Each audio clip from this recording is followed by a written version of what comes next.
Hi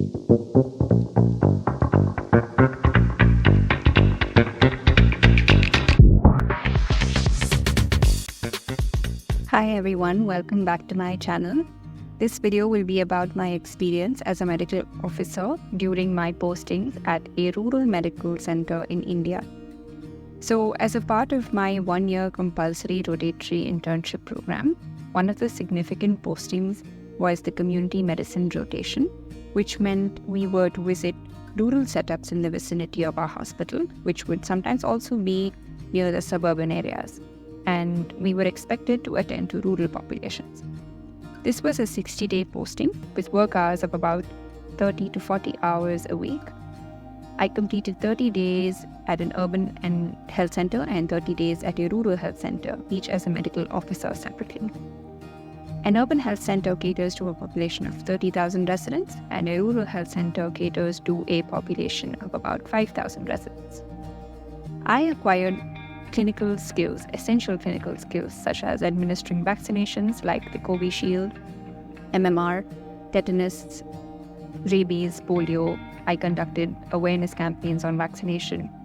We assisted midwives in performing normal deliveries, providing primary care for ailments like hypertension, diabetes with screening and management, antenatal health checkups, pediatric vaccination camps, and providing essential treatments for primary ailments like gastroenteritis, UTI, ORS dosing and dispensing, and treatment for skin diseases, amongst others. So, as a part of our curriculum and rotation completion requirements, we are expected to submit a research project in the rural community. And this project is supposed to emphasize on the prevailing ailments or diseases in the prescribed location. So my study was to conduct a cross-sectional survey on post-stroke disabilities in rural population. The outcome of this survey would be used to set up mobile stroke clinics and rehabilitation services in and around the area. So the public health center that I was allotted to catered to a population of the 8 villages around the sub-center. And we were expected to visit these villages and conduct a door-to-door survey based on a questionnaire. This questionnaire was developed in collaboration by the Department of Community Medicine and the Department of Neuromedicine together.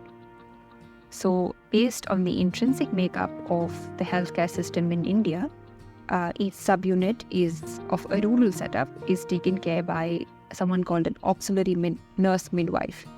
And these women are intrinsic and vital to our healthcare system because of their familiarity with the local customs and traditions of the village folk.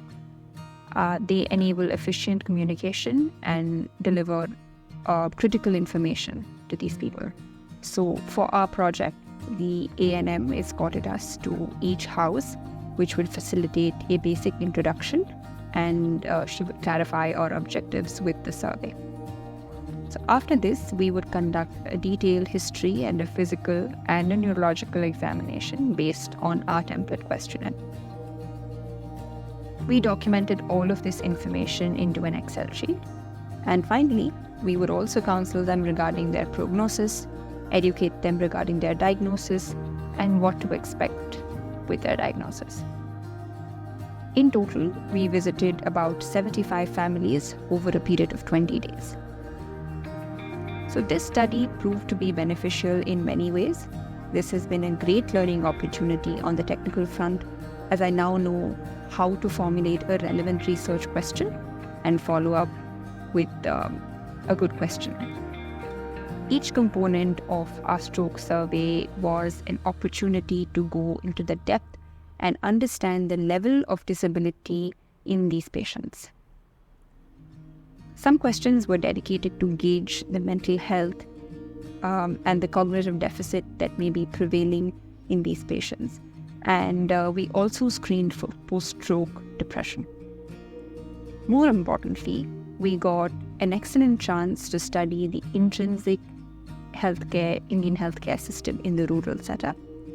It was a perfect opportunity to interact with village folk and understand their social and their financial constraints, given that strokes can be chronic and debilitating diseases and can hurt a family's income if it involves the family's sole breadwinner.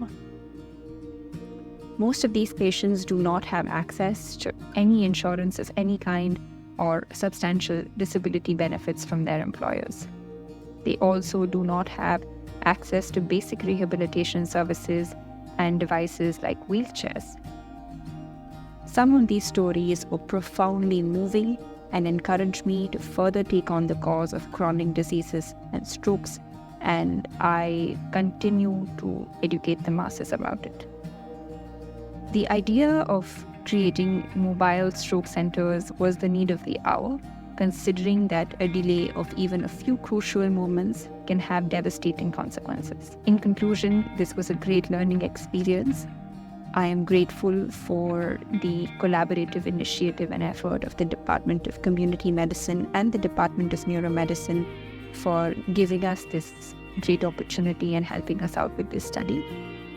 Thanks for watching, and see you next time.